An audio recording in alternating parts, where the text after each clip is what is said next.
जय श्री कृष्णा। आप सभी को जन्माष्टमी के पावन पर्व की हार्दिक शुभकामनाएं। श्री कृष्ण जी का जन्म भाद्रपद मास के कृष्ण पक्ष की अष्टमी तिथि पर हुआ था। जन्माष्टमी के उत्सव को बड़ी धूमधाम से, बड़े प्रेम और श्रद्धा के साथ पूरे देश में मनाया जाता है। तो आइए कथा आरंभ करने से पहले श्री कृष्ण जी के चरणों में सच्चे मन से प्रणाम करते हैं और कथा आरंभ करते हैं। द्वापर युग में पृथ्वी पर राक्षसों के अत्याचार बढ़ने लगे। पृथ्वी गाय का रूप बनकर अपनी व्यथा सुनाने के लिए तथा अपने उद्धार के लिए ब्रह्मा जी के पास गई। ब्रह्मा जी सब देवताओं को साथ लेकर पृथ्वी को विष्णु के पास क्षीर सागर ले गए। उस समय भगवान विष्णु अनंत सैया पर शयन कर रहे थे और स्तुति करने पर भगवान की निद्रा भंग हो गई। भगवान ने ब्रह्मा एवं सभी देवताओं को देखा और उनके आने का कारण पूछा। तब पृथ्वी बोली, हे भगवान, मैं पाप के बोझ से दबी जा रही हूँ, मेरा उद्धार कीजिए। ऐसा सुनकर भगवान विष्णु ने कहा, मैं ब्रजमंडल में वसुदेव की पत्नी देवकी के गर्भ से जन्म लूँगा। तुम सब देवतागण ब्रज भूमि में जाकर यादव वंश में अपना शरीर धारण करो। इतना कहकर भगवान अंतर्ध्यान हो गए। इसके बाद देवता ब्रजमंडल में आकर यदुकुल में नंद यशोदा तथा गोप गोपियों के रूप में पैदा हुए।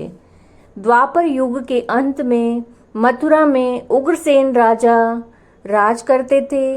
उग्रसेन के पुत्र का नाम था कंस और कंस ने उग्रसेन को बलपूर्वक सिंहासन से उतारकर जेल में डाल दिया और स्वयं वहां का राजा बन गया। कंस की बहन देवकी का विवाह यादव कुल में वसुदेव के साथ निश्चित हो गया। जब कंस देवकी को विदा करने के लिए रथ में बिठा रहा था तो आकाशवाणी हुई, हे कंस, जिस देवकी को तू बड़े प्रेम से विदा कर रहा है उसका 8वां पुत्र तेरा संहार करेगा। आकाशवाणी की बात सुनकर कंस क्रोध से भरकर देवकी को मारने को तैयार हो गया और उसने सोचा, ना देवकी होगी ना उसका कोई पुत्र होगा। वसुदेव जी ने कंस को समझाया कि तुम्हें देवकी से तो कोई भय है नहीं, देवकी की 8वीं संतान से तुम्हें भय है, इसलिए मैं इसकी 8वीं संतान को तुम्हें सौंप दूंगा और तुम्हें जैसा ठीक लगे वैसा तुम उसके साथ व्यवहार करना। कंस ने वसुदेव जी की बात को मान लिया और वसुदेव और देवकी को कारागार में बंद कर दिया गया।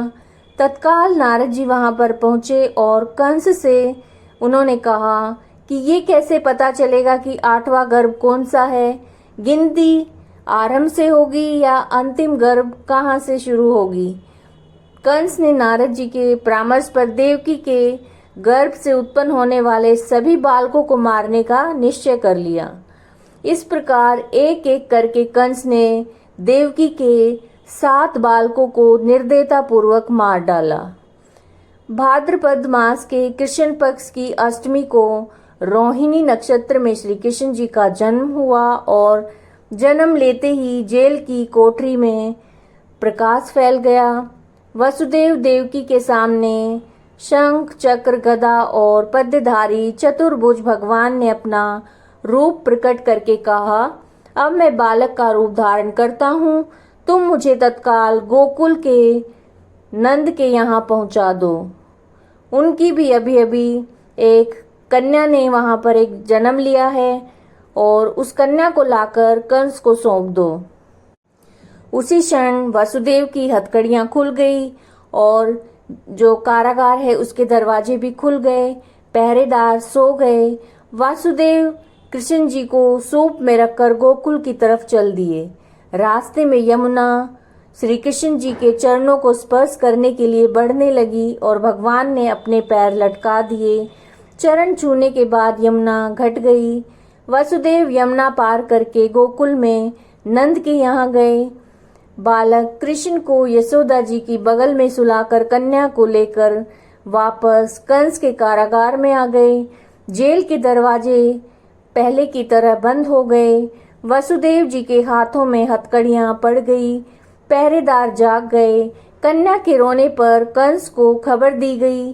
कंस ने कारागार में आकर कन्या को लेकर पत्थर पर पटक कर मारना चाहा, लेकिन वो कंस के हाथ से छूटकर आकाश में उड़ गई और उसने एक देवी का रूप धारण कर लिया और कहा कि हे कंस, मुझे मारने से क्या लाभ?